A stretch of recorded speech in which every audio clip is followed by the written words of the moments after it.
Пак френско присъствие. Морган Жакме, трети от квалификациите.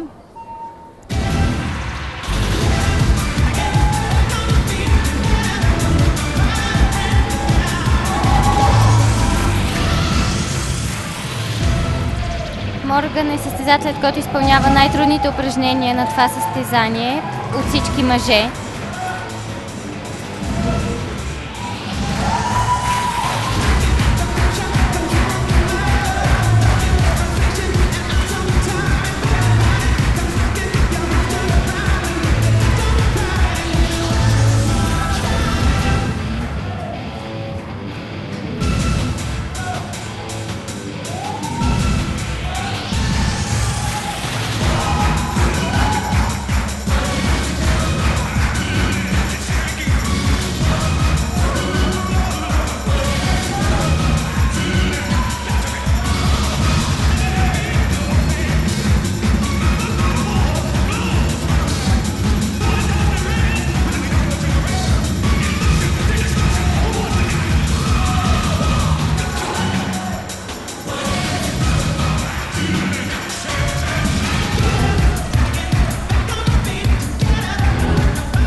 Пък на няколко места в съчетанието му може да се забележат такива спирания, като това преди малко изчакване на музиката, което би трябвало да бъде накажено от съдиите за артистичност, така наречения тайминг.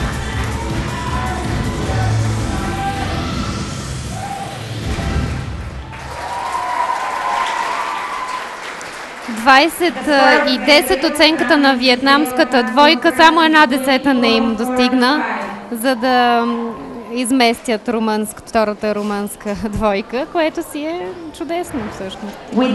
Можеха и, ако не бяха толкова щедри към румънците съдиите, можеха и да ги изместят, но сега